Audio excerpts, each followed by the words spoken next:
Na cidade de Chipre, 300 anos antes de Cristo, vivia um comerciante muito rico chamado Zenão. Durante uma viagem da Fenícia ao Pireu, seu barco afundou, junto com toda a sua carga. Por causa desse único evento, um evento que estava totalmente fora do controle de Zenão ou de qualquer pessoa, este homem muito rico de repente ficou pobre num instante.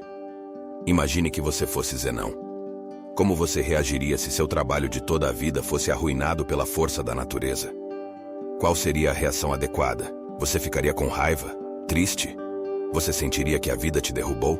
Para a maioria de nós, todas essas seriam reações normais, mas não para Zenão, o pai do estoicismo. Uma pequena mudança dura uma eternidade, e uma pequena reformulação de sua mentalidade pode resultar em mudanças maiores e mais impactantes no futuro. O cerne do estoicismo é a própria definição de aceitação e indiferença. Depois de ler as obras de Sócrates e outros grandes filósofos, Zenão criou e ensinou o estoicismo. Segundo Zenão, embora não tenhamos muito controle sobre o que nos acontece, temos controle sobre como isso nos afeta e devemos usar esse controle com grande efeito. Ao invés de chorar sobre o leite derramado, ou neste caso, produtos afogados, Zenão concentrou-se em manter sua compostura diante da situação, permanecendo calmo e neutro, apesar de sua crítica situação. Hoje, as pessoas costumam ver os estoicos como pessoas que não podem ser abaladas, pessoas que não costumam experimentar emoções extremas, passando por ataques de raiva ou crises de ansiedade. Mas a ideia original por trás do estoicismo era muito mais ampla. Em vez de ser apenas uma descrição de pessoas sem emoções, o estoicismo era uma visão de mundo, uma forma de compreender o mundo. Era um modo de vida, e esse modo de vida perdurou por séculos. A filosofia estoica pode ser aplicada a situações atuais da mesma forma que foi aplicada há milhares de anos, e seus benefícios são igualmente impactantes. O estoicismo nos permite processar emoções negativas, decorrentes de experiências ruins, e transformá-las em pensamentos que nos proporcionam uma perspectiva única do mundo. A perspectiva é tudo, e todos têm experiências diferentes e, portanto, perspectivas diferentes sobre as coisas. Como os estoicos se reuniam, discutiam e ensinavam filosofia em locais públicos, sua filosofia geral era amplamente conhecida. Eles acreditavam que os princípios estoicos poderiam beneficiar todo tipo de pessoa, e por isso não fazia sentido esconder esse conhecimento atrás das quatro paredes de uma escola, ou dos pátios do palácio. Como resultado, pessoas de todas as classes sociais, desde escravos até imperadores, puderam aprender e se tornar estoicos, e assim o fizeram. Alguns dos estoicos mais notáveis incluem Epiteto, cujo nome significa adquirido, porque ele já havia sido um escravo, Sêneca, um renomado estadista, e Marco Aurélio, um imperador romano e um dos homens mais poderosos que já viveram. Os primeiros estoicos praticavam o que pregavam, evitando todas as formas de segregação e liderando a luta contra a desigualdade. Eles até inventaram a palavra cosmopolita, que significa literalmente cidadão do mundo. Na fundação do estoicismo, as mulheres não tinham permissão para seguir a filosofia, mas os estoicos discordavam profundamente disso, e mesmo numa época em que não era popular, as mulheres foram autorizadas a aprender livremente sobre o estoicismo e a se tornarem estoicas. Então, por que tantas pessoas adotam o estoicismo como estilo de vida? Num mundo cheio de reviravoltas inesperadas, nossas emoções tendem a atrapalhar as coisas. Na verdade, não ficamos tristes porque coisas ruins acontecem conosco. Ficamos tristes porque coisas ruins e inesperadas acontecem conosco. A chuva é uma coisa boa, ajuda a regar nossas plantas, fornece água para o gado e mantém a temperatura fresca e úmida. Mas a verdade é que, quando aquela nuvem escura nos pega desprevenidos, indo para o trabalho sem guarda-chuva, dificilmente consideramos isso uma boa experiência. Então, por que não começamos a chorar quando começa a chover? Porque, embora a situação seja desagradável, aprendemos que em algum momento vai chover.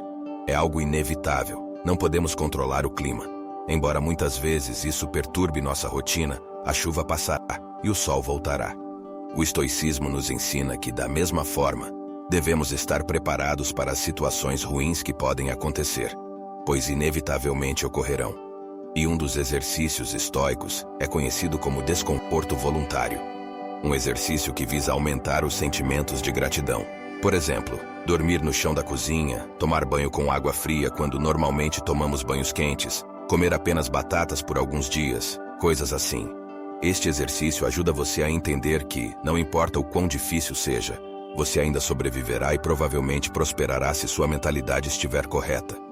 Ao suportar essas situações incômodas, indiretamente preparamos nossa mente para futuras adversidades.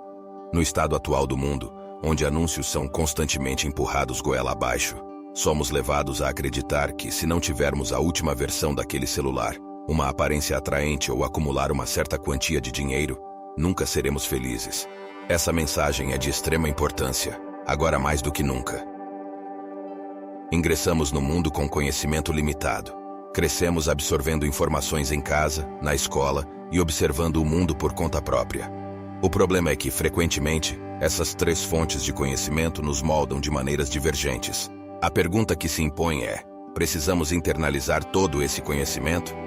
Se o fizermos, poderemos estar inconscientemente estabelecendo expectativas irreais para nossas vidas, o que nos deixará desapontados e insatisfeitos no final das contas. Isso não é a maneira adequada de viver. Em vez disso, devemos nos concentrar em melhorar a nós mesmos, para nós mesmos. Anexar esperanças externas ou apegos secundários às ações que realizamos frequentemente leva à frustração. Na maioria das vezes, acabamos tentando preencher esse vazio com coisas externas. Gastamos todo o nosso dinheiro em carros chiques, viagens ou até mesmo casas. Às vezes, fazemos essas coisas pelo valor exterior delas, e não pelo valor interior. No entanto, o estoicismo ensina que, se você abordar a vida dessa maneira, estará colocando sua felicidade nas mãos de forças externas, que eventualmente podem falhar. Carros frequentemente quebram, desastres naturais devastam cidades inteiras, e as taxas de divórcio aumentam a cada ano que passa. Mesmo as coisas gratuitas da vida têm um custo. O custo é espaço, tanto físico quanto mental. Como Sêneca escreveu certa vez, aprender a viver com menos criará espaço em sua vida para as coisas que realmente importam para você. Em vez disso, devemos ancorar nossa felicidade em nosso valor intrínseco como seres humanos, e não em objetos que possuímos ou podemos adquirir fisicamente. Devemos escolher aprimorar a nós mesmos para nós mesmos.